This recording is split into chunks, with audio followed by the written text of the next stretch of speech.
Coming up, COVID deaths in the UK are still too high, but have now dipped below 1,000 a week. The perfect cover the pandemic provided for the damage caused by leaving the European Union is now gone. So now we can clearly see the Brexit damage that was hiding under the surface all along. Stay tuned. If you enjoy watching my videos, please give this one a like and spread the word by sharing a link on your favoured social media platforms. If you subscribe, you can also hit the bell icon to be notified of each new video I release. The 2022 Q2 trade figures have just been released by the Office of National Statistics, the ONS. They paint a very depressing picture of UK trade post-Brexit. Compared to Q2 2018, that's 4 years ago, exports to the European Union have shrunk by 8%, or £3.4 billion a year. Well, that's not surprising, say the Brexiteers. We're now global Britain, trading with all four corners of the earth. We don't need to worry about trading with the world's biggest trading bloc on our doorstep. We're now freed from the chains of Brussels and its bureaucracy. We can forge new trade deals that will replace EU trade and then some. If only that were true. The reality is that all the new post-Brexit trade deals put together add up to only 1/178th of the economic benefits of remaining within the EU. In other words, according to the government's own figures, and as reported in the independent newspaper, the new trade deals are worth less than 50 pence per person in the UK. But even these figures don't give the whole picture, because as pandemic restrictions and COVID disruption ended, the rest of the world and their trade routes woke up. But for some not wholly unforeseen reason, global Britain, the new world-beating plucky underdog with their newfound sovereignty and suddenly freed from the chains of EU control, well, we still seem to be in sleep mode. The fact is, since Brexit, the UK has now become a less important trading nation. In other words, trade is becoming a smaller part of our economy, despite what the headlines in the right-wing press are telling their readers. Better to read the latest analysis from the Office for Budget Responsibility, the government's own economic watchdog.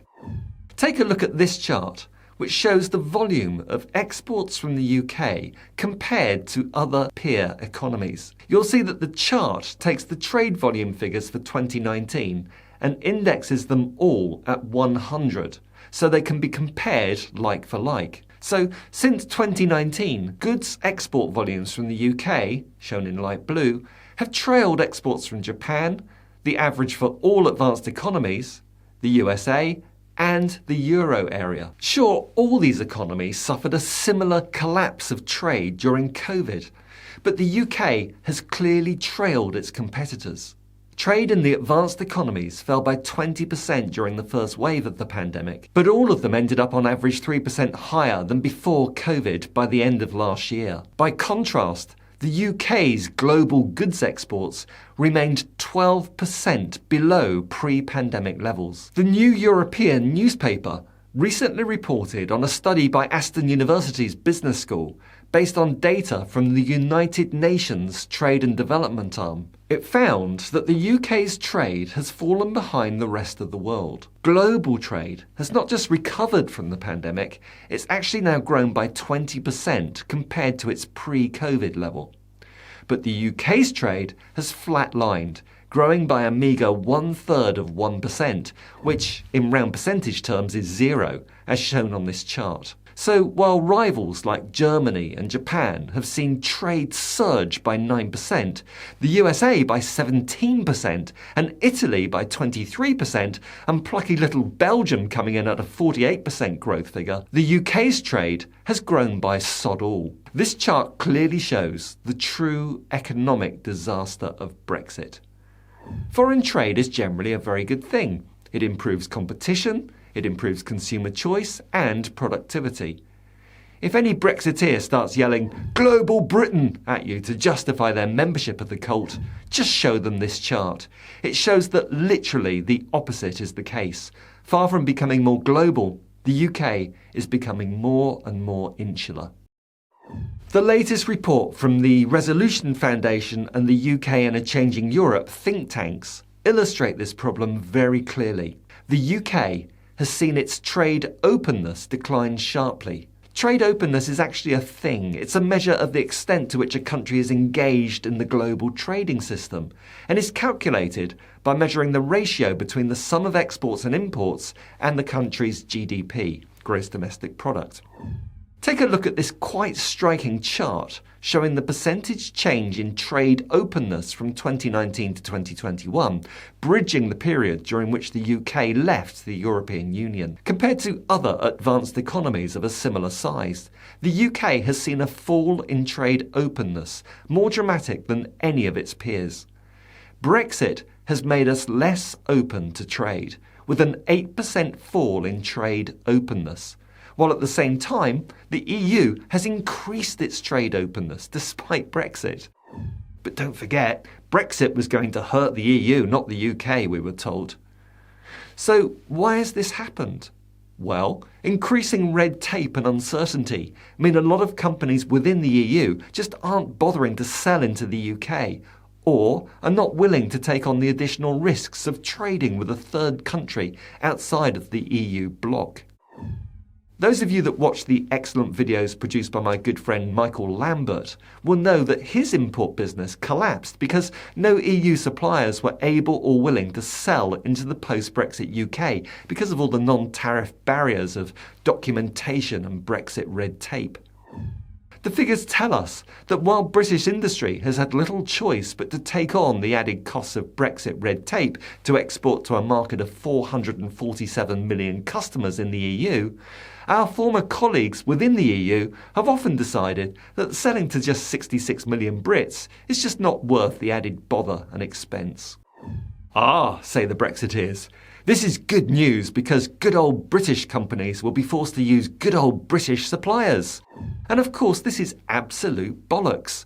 British companies used German, French or Dutch suppliers because they were better and cheaper. Taking those suppliers out of the equation forces up the costs of British business, which are then passed on to the consumer in the prices. This chart shows the highest UK inflation rate in 40 years at 10.1%. Ah, say the Brexiteers, high inflation is a global problem due to the pandemic and the war in Ukraine. Two contributing factors that have indeed led to a 7.5% inflation rate in Germany, 6.1% in France and 8.6% in the euro area as a whole. To misquote from Mrs. Merton, for those that remember her, what is it about post-Brexit Britain that has led to a significantly higher inflation rate than anywhere else? Oh, and by the way, despite the so-called common knowledge that Conservative governments are better for the economy, previous inflationary highs are usually also under Conservative governments, the last double-digit inflation being in 1982 under Thatcher's government. And as the economy historically has always grown more under Labour governments than under the Tories, you wonder just how this received wisdom of Tory economic competence has survived all these decades, despite the incontrovertible evidence. But back to Brexit. The one trade deal that the UK had before Brexit that appears to be actually better after Brexit, at least on paper, is the one with Japan. Fair play to Liz Truss, securing an improved trade deal with Japan after Brexit. Although, without wanting to piss on Truss's chips, the EU subsequently negotiated an even better trade deal with Japan. Oh, and just to add further urine to Truss's French fries, the new UK-Japan trade deal has actually had a negative effect, with UK trade with Japan actually having declined since the deal was signed, as shown in this chart. Nothing to do with the niceties of Truss's deal, to be fair, but all to do with Brexit. Japanese companies, like many American companies, use the pre-Brexit UK as a bridge into the EU, a springboard. But now the springboard has gone, the bridge has been burned, and Japanese companies en masse have moved their European headquarters from the UK and into the EU.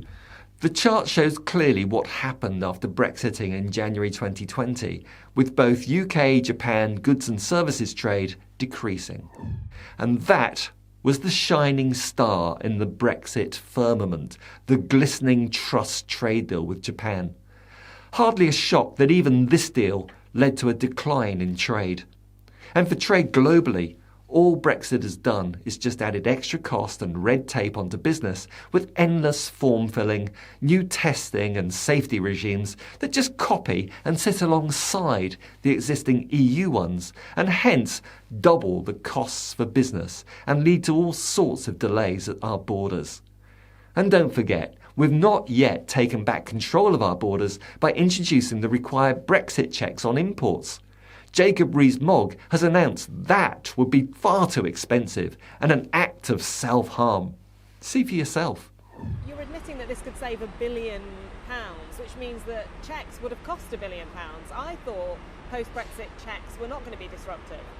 That's why we're not adopting them. This would have been an act of self-harm if we'd gone ahead with it. It would have increased costs for people, and we are trying to reduce costs. So that's the purpose of not going ahead with them and trying to ensure that the border flows as smoothly as possible, which benefits everybody. Free trade is hugely advantageous to consumers. The leading Brexiteer admitting that the actualities of Brexit were an act of self-harm. Welcome to the Brexit, sir. I'm sorry. Oh my God.